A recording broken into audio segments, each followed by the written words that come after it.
حضرت یوسف علیہ السلام اللہ تعالیٰ کے بہت ہی پیارے نبی ہیں۔ آپ کے والد، دادا اور پردادا سبھی نبی تھے۔ آپ پر بھی اپنے والد کی طرح بہت سی آزمائشیں آئیں، لیکن اللہ تعالیٰ نے آپ کو تمام امتحانات میں شاندار کامیابی عطا فرمائی۔ قرآن کریم میں آپ کے نام کی پوری صورت نازل فرمائی، جس میں آپ علیہ السلام کے قصے کو احسن القصص یعنی کہ تمام قصوں میں بہترین قصہ قرار دیا ہے۔ آج کی اس ویڈیو میں ہم حضرت یوسف علیہ السلام کی زندگی میں پیش آنے والے عجیب و غریب واقعات اور معجزات کا ذکر کریں گے، جو کہ آپ علیہ السلام کو کنویں میں، اس کے بعد مصر تک پہنچنے کے راستے میں اور پھر مصر میں پیش آئے۔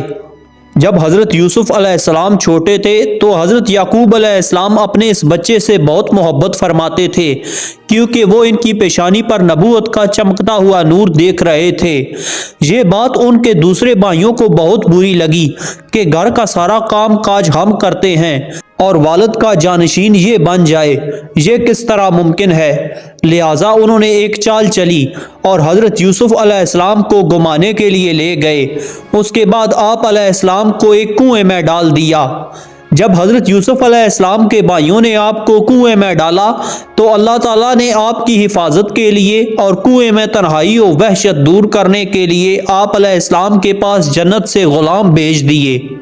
جب آپ کے بھائیوں نے انہیں کنویں میں ڈالا تو وہ جانتے تھے کہ اس کنویں کا پانی کھارا ہے، لہٰذا یوسف علیہ السلام اسی کنویں میں مر جائیں گے، لیکن حضرت یوسف علیہ السلام کی برکت سے اس کنویں کا پانی میٹھا ہو گیا۔ جب قافلے والوں نے آپ علیہ السلام کو کنویں سے نکالا اور آپ کنویں سے باہر جانے لگے تو کنویں کی دیواریں آپ کی جدائی میں رونے لگیں۔ اسی کنویں میں ایک اژدہا نے آپ کو نقصان پہنچانا اور ڈرانا چاہا تو حضرت جبرائیل علیہ السلام نے اسے ایسا دھکا دیا کہ اس کی تمام نسل بہرا ہو گئی۔ ایک بات ہم سبھی جانتے ہیں کہ اللہ تعالیٰ نے حضرت یوسف علیہ السلام کو حسن بے مثال عطا فرمایا تھا، جس کی تصدیق رسول اللہ صلی اللہ علیہ وسلم نے بھی ان الفاظ میں فرمائی کہ معراج کی شب تیسرے آسمان پر جب میں نے حضرت یوسف علیہ السلام کو دیکھا تو ان کے حسن نے مجھے حیران کر دیا۔ وہ اپنے حسن کے سبب واقعی لوگوں پر فضیلت رکھنے والے تھے۔ حضرت یوسف علیہ السلام کے حسن کے متعلق کئی عجیب و غریب باتیں بیان کی جاتی ہیں۔ مثلاً کہا جاتا ہے کہ ایک مرتبہ اللہ تعالیٰ نے جب آپ علیہ السلام کے حسن حقیقی سے پردہ اٹھایا تو لوگ آپ علیہ السلام کے دیدار کے لیے بے قرار ہو کر دوڑ پڑے اور اس ازدحام میں 25,000 مرد و عورت ہلاک ہو گئے، اور آپ علیہ السلام کی حسن کی تاب نہ لا کر مزید 5,000 مرد اور 360 عورتوں نے دم توڑ دیا۔ ایک بار آپ علیہ السلام کے زمانے میں لوگ قحط میں مبتلا ہو گئے اور بھوک سے حالت انتہائی تشویشناک ہو گئی تو لوگوں نے آپ سے شکایت و فریاد کی، لہٰذا آپ علیہ السلام نے بارگاہ خداوندی میں لوگوں پر رحم کی التجا کی تو اللہ تعالیٰ نے فرمایا، اے یوسف، میں تمہارا جمال لوگوں کے لیے غذا بنا دوں گا۔ چنانچہ آپ علیہ السلام نے لوگوں کو جمع کیا اور انہیں اپنا چہرہ دکھایا تو لوگوں کی بھوک جاتی رہی اور باقی 40 دن بھی لوگوں نے اسی طرح گزارے۔ ایک مرتبہ ایک مادرزاد اندھا لڑکا آپ علیہ السلام کی خدمت میں پیش کیا گیا تاکہ آپ علیہ السلام اس کی آنکھیں ٹھیک کر دیں۔ چنانچہ آپ علیہ السلام نے اپنا نورانی چہرہ اس لڑکے کی طرف کیا اور آپ کے چہرے کی روشنی اور شعاعیں اس پر پڑی تو اللہ تعالیٰ نے اس لڑکے کو آنکھیں عطا فرما دی۔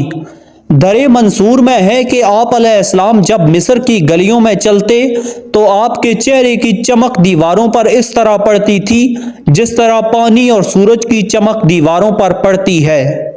عزیز مصر کی بیوی زلیخا حضرت یوسف علیہ السلام کے حسن کی وجہ سے آپ پر عاشق ہو گئی۔ اس نے حضرت یوسف علیہ السلام کو دعوت گناہ دی۔ عزیز مصر کی بیوی نے آپ کو اپنے محل کے انتہائی اندرونی کمرے میں دعوت گناہ دینے سے پہلے تمام دروازوں پر تالے لگا دیے تاکہ آپ علیہ السلام کہیں بھاگ نہ سکیں، مگر اللہ تعالیٰ کی شان کہ جب آپ علیہ السلام دوڑ کر دروازوں کے پاس پہنچتے تو تالے خود بخود ٹوٹ کر گرتے چلے گئے۔ اسی طرح حضرت یوسف علیہ السلام کے پیچھے بھاگتے ہوئے جب عزیز مصر کی بیوی بھی محل سے باہر نکلی تو اچانک سامنے اس نے اپنے شوہر کو دیکھا اور حضرت یوسف علیہ السلام پر غلط ارادے کا الزام لگا دیا۔ مگر جب حضرت یوسف علیہ السلام نے اس الزام کو رد کرتے ہوئے حقیقت بیان کی تو عزیز مصر نے کہا کہ میں کیسے یقین کر لوں کہ تم سچے ہو۔ اس پر حضرت یوسف علیہ السلام نے فرمایا، اس گھر میں زلیخا کے ماموں کا 4 ماہ کا ایک بچہ ہے جو نہ مجھے جانتا ہے اور نہ ہی زلیخا کو، آپ اس سے پوچھ لیں۔ عزیز مصر نے حیرانی کا اظہار کیا کہ یہ بچہ کیسے گواہی دے گا؟ حضرت یوسف علیہ السلام نے فرمایا، اللہ تعالیٰ اس بات پر قادر ہے کہ اس کو بولنے کی قوت دے اور میری بے گناہی ثابت کر دے۔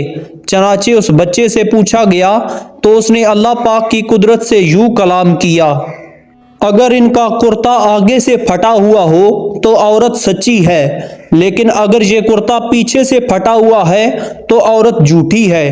یعنی اگر حضرت یوسف علیہ السلام آگے بڑھے اور زلیخا نے ان کو ہٹایا تو کرتا آگے سے پھٹا ہوا ہوگا، اور اگر وہ اس سے بھاگ رہے تھے اور زلیخا پیچھے سے پکڑ رہی تھی تو کرتا پیچھے سے پھٹا ہوا ہوگا۔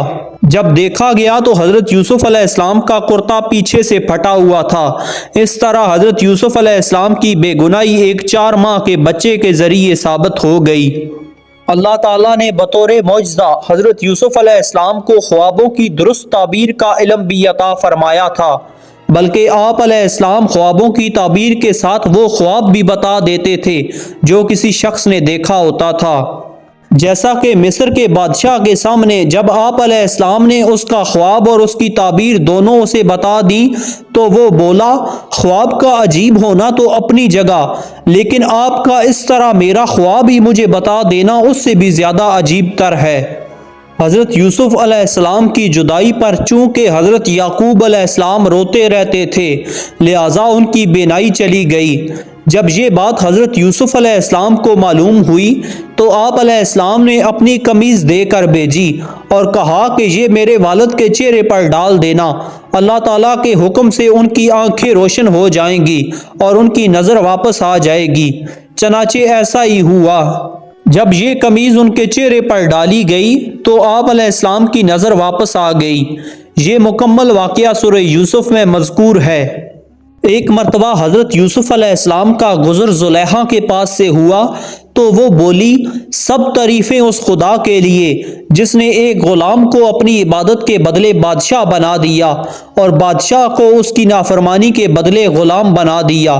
یہ سن کر حضرت یوسف علیہ السلام نے ان کے لیے دعا کی تو ان کا بڑھاپا جوانی میں بدل گیا۔ جب آپ علیہ السلام عزیز مصر کے پاس آئے تو اس نے آپ علیہ السلام سے 70 زبانوں میں گفتگو کی اور آپ نے ہر زبان میں اس کو جواب دیا۔ اس پر وہ بہت حیران ہوا کہ آپ نے صرف 30 سال کی عمر میں اتنی زیادہ زبانیں کیسے سیکھ لیں۔ یقیناً یہ بھی حضرت یوسف علیہ السلام کا عظیم معجزہ ہے۔ جس شخص نے حضرت یوسف علیہ السلام کو کنویں سے نکالا اور مصر میں جا کر بیچ دیا، اس نے بچپن میں ایک خواب دیکھا تھا کہ کنعان کی سرزمین پر سورج آسمان سے اتر کر اس کی آستین میں داخل ہوا، پھر نکل کر اس کے سامنے کھڑا ہو گیا۔ اس کے بعد ایک سفید بادل سے اس پر موتی برسے جنہیں چن کر اس نے اپنے صندوق میں بھر لیا۔ اس نے اس خواب کی تعبیر پوچھنی شروع کر دی تو اسے یہ بتایا گیا کہ اسے ایک غلام ملے گا جو حقیقت میں غلام نہ ہوگا۔ اس کی برکت سے وہ اتنا دولت مند ہو جائے گا کہ اس کے اثرات قیامت تک اس کی اولاد میں باقی رہیں گے۔ وہ تیرے لیے دعا کرے گا اور اس دعا کی برکت سے وہ جہنم سے نجات اور جنت کا حقدار ٹھہرے گا۔ اس کی اولاد کثیر ہوگی اور ہمیشہ اس کا نام و نشان اور ذکر باقی رہے گا۔ چنانچہ وہ یہ تعبیر سن کر فوراً کنعان پہنچا تو اسے غیب سے آواز آئی، اتنی جلدی نہ کر، ابھی اس ملاقات میں 50 سال باقی ہیں۔ پھر بھی وہ ہر سال اس علاقے میں 2 بار جاتا تھا۔ جب 50 سال پورے ہوئے تو اس کا گزر کنعان میں ایک کنویں کے پاس سے ہوا، جہاں پہنچ کر اس کے سارے جانور پیاسے ہو گئے۔ اس نے کہا کہ اس کنویں سے پانی نکالو، تو اسی ڈول میں حضرت یوسف علیہ السلام باہر آئے۔ اس نے اس غلام کو مصر میں بیچ دیا۔ جب بعد میں اسے حقیقت معلوم ہوئی تو وہ شرمندہ ہوا اور معافی مانگی تو آپ علیہ السلام نے اسے معاف کر دیا اور اس کے لیے دعا فرمائی، جس کی برکت سے اللہ تعالیٰ نے اسے لگاتار 12 مرتبہ جڑواں بیٹے عطا فرمائے۔ حضرت یوسف علیہ السلام کے ان واقعات و معجزات سے ہم لوگوں کو احساس کمتری سے نجات اور انقلاب کا جذبہ ہی نہیں ملتا، بلکہ نئی بلندیوں اور عروج تک پہنچنے کا حوصلہ بھی ملتا ہے اور مایوسیاں دور ہوتی رہتی ہیں۔ ناظرین، اگر آپ کو ہماری یہ ویڈیو پسند آئی ہو تو ویڈیو کو لائک اور چینل کو سبسکرائب ضرور سے کر دینا۔ اپنا بہت سارا خیال رکھیے گا، ساتھ ہمارے اس چینل کا بھی۔ اللہ حافظ۔